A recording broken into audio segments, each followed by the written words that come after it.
วัสดีครับผมนายอดิเทพ จารัตน์ นักศึกษาสถาบันเทคโนโลยีพระจอมเกล้าเจ้าคุณทหารอากาศวิทยาลัยชุมพรเขตอุดมศักดิ์สาขาวิศวกรรมเครื่องกลปี 2 วันนี้จะมาสอนใช้ SolidWorks โดยการวาดตัวอย่างที่ 4 ในหัวข้อ Homework 02 รูปที่ 4 นะครับโอเคเราจะไปดูกันเลยครับขออนุญาตวาดไปที่ SolidWorks ครับโอเคอันนี้ก็จะมาสร้างกระดาษใหม่ครับในหัวข้อ New ปฏิภาณครับเลือกสเก็ตครับเลือกไปที่ Center Slot นะครับเลือก Content ครับจะมาเป็นขึ้นปึ๊บคลิกขวาแล้วปล่อยกำหนดเส้นนี้ขนาดที่60จุดนี้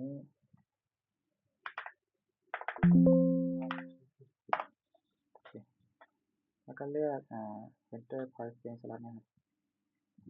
ปึ๊บSmart Dimension ขนาด10ต่อไปเราก็จะมาใช้Circle นะครับวาดวงกลม2 วงโอเคความกว้างนะครับอยู่ที่ระยะห่างอยู่ที่1 ไมล์ครับ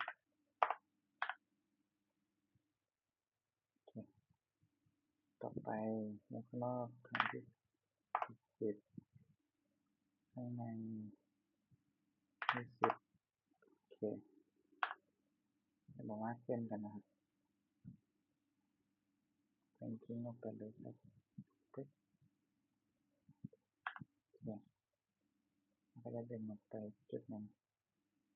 ปึ๊บกับปิดถ้าลงไปข้างล่างหัวหน้าเทียงแตะไม่ได้โอเคจากนั้นผมก็จะบอกความยาวนะที่นี้จุดนี้เราจะบอก2 เส้นนี้ให้อยู่ในขนาดเดียวกัน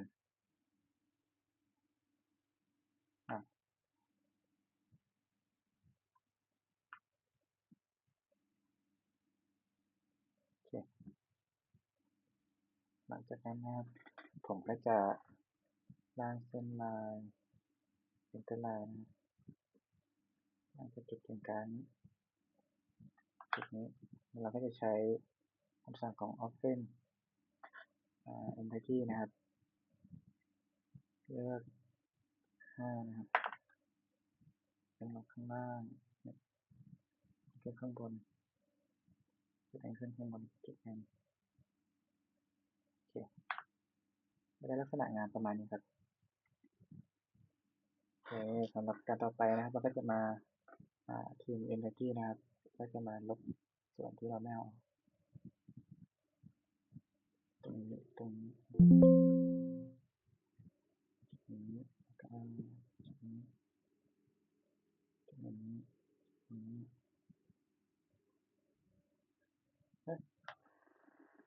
ผมลบผิดจุดไป1 จุด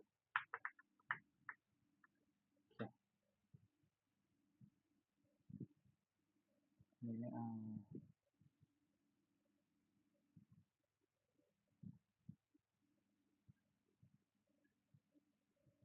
นับทั้งส่วนที่ไม่เอานะครับเรียบร้อยครับ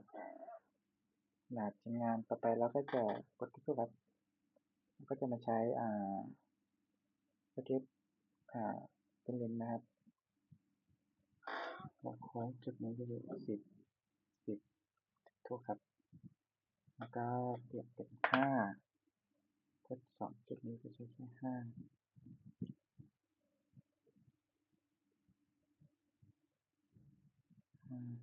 5โอเค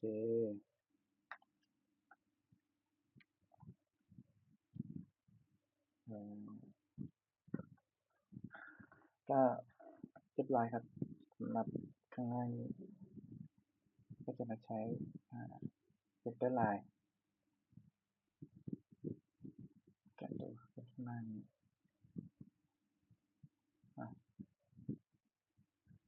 เคเราจะมาดูสองตัวนี้กันนะครับว่าขนาดที่20ตามรูปแบบจริงไหมข้างล่างก็20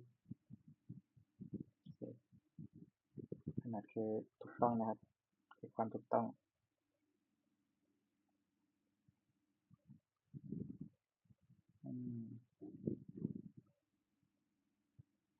จะเก็บมาดู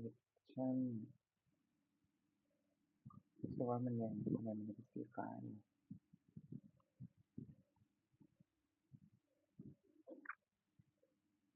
จุดนี้บอกเพื่อนไปแล้ว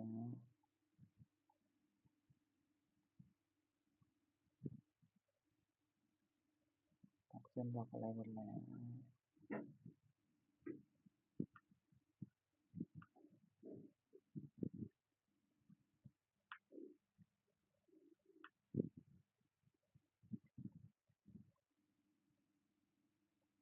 สีแดงเลย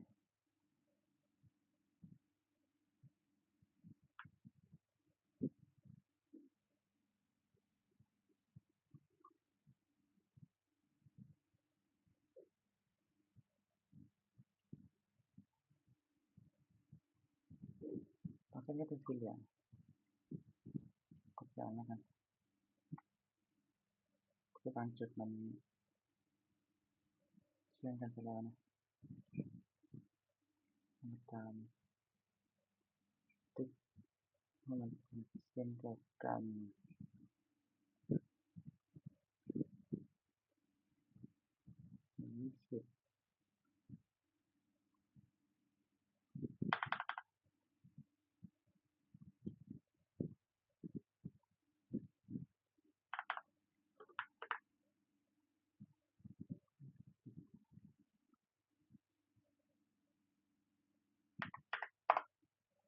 20นะเส้นนี้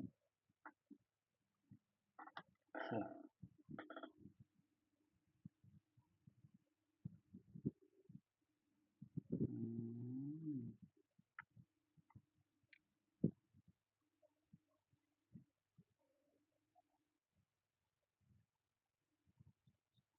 ปัญหาของเส้นสีเหลืองก็คือลองให้สูตรดูครับ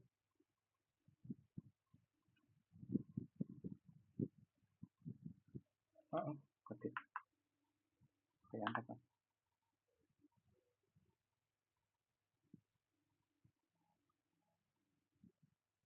โอเคกดปุ๊บ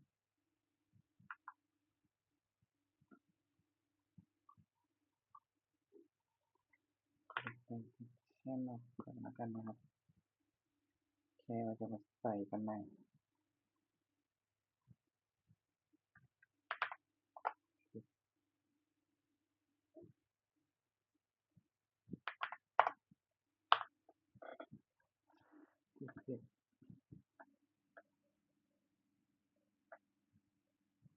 มันจะเป็นรีเดียสติดกับรีเดียสอะไรสักอย่างนะถูกปุ๊บผมถูกผิดขั้นตอนนิดหน่อยถูกมาแล้วกันโอเคถูกไปเลยนี่ครับชิ้นงานเราก็จะได้ไปแล้วเราก็จะไปเซฟนะครับเซฟของอันนี้ไปเลยตัวอย่างที่4 dx 4เซฟกดที่นิ้วครับกับหน้ากระดาษที่ต้องการจะใส่กากบาทเริ่มจากฝั่งนี้ครับตัวอย่างที่4คลิกซ้ายค้างลากออกมาก็จะเอาตรงนี้ติ๊กถูกครับก็เดินลงมาก็เลือกขนาดเป็น 1.5 ก็เลือกลงมาตรงนี้ขนาดก็อยู่จุดนี้แล้วมาเลือกก่อน1รู้สึกว่ามันใหญ่ไปครับ1:2อะไรดีล่ะนะอ้าวมาทาง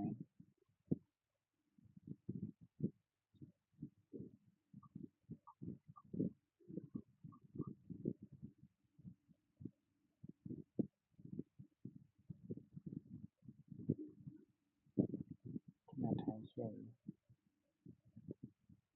าเป็นสองไม่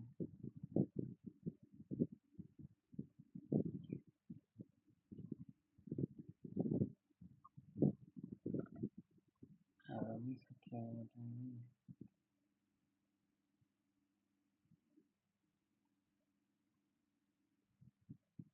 เกี่ยวกันกับสองนำเอาไว้โอเคฝั่งนี้ต่อไปเราก็จะมาเลือก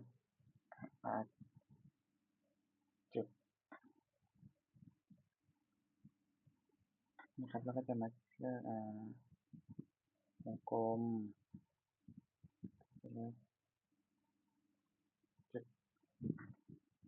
ทั้งหมดนะครับตรงนี้โอเคได้แล้วก็กดติ๊กถูกต่อไปสิ่งที่เราจะทำก็คือเราจะวาดเส้นนะครับเราจะใช้ center line กันมา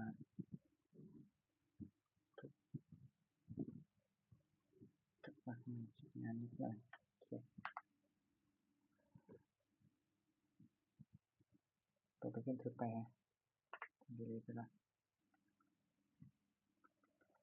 เขียนประมาณนี้แล้วกันต่อไปเราก็จะมาดึงเส้นชิดแล้วก็จะมาใช้ Smart Dimension ในการบอกขนาดครับตรงนี้60ตรงนี้10ตรงนี้10ตรงนี้5กดเป็นมองข้างนอกครับต้องจุดนี้10กับเส้นนี้กับเส้นนี้ขนาด10โอเคต่อไปคือปลายนี้กับเส้นนี้10กับปลายนี้กับเส้นนี้20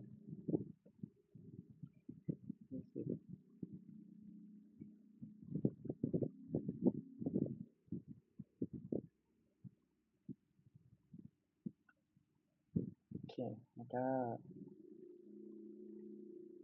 จุดกลางนะครับจุดนี้จุดนี้100จุดนี้จุดนี้100โอเคเรียบร้อยครับสำหรับการบอกขนาดถูกไปเลยต่อไปเราก็จะมาใส่ชื่อนะครับกด Choose Format ที่ดิบแค่นี้แล้วก็กดติ๊กถูกครับแล้วก็คลิกไปเลย2D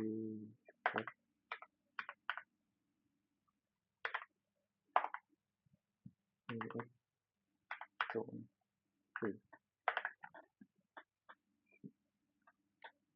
ก็คลิกตรงกลางขนาด20โอเคต่อไปเราก็จะมาใส่อันนี้เป็นเลข4มานับ4นะครับตัวอย่างที่4แล้วก็ออกจากหน้าสเก็ตก็จะได้ประมาณนี้เลยนะครับก็ถ้าอยากจัดอะไรมันดูสวยงามก็จัดได้เลยแต่ของแค่นี้ก็เหลือๆแล้วครับต่อไปเราก็จะมาเซฟ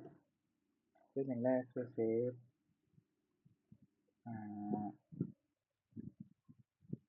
ไฟล์ธรรมดานี้ไปเลยชื่อตัวอย่างปุ๊บต่อไปก็จะเป็น Save As แล้วก็เราจะเลือกเป็น PDF Save ต่อไปก็เซฟเป็นแบบJPG Save ก็เราไปดูตัวของชิ้นงานที่เราเซฟไปนะครับ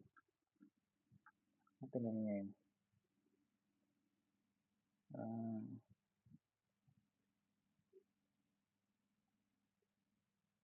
อเคก็นี่ครับเป็นงานที่เราเซฟมาโอเคสำหรับการนำเสนอตัวอย่างที่4ขอจบไปแต่เพียงเท่านี้นะครับขอบคุณครับ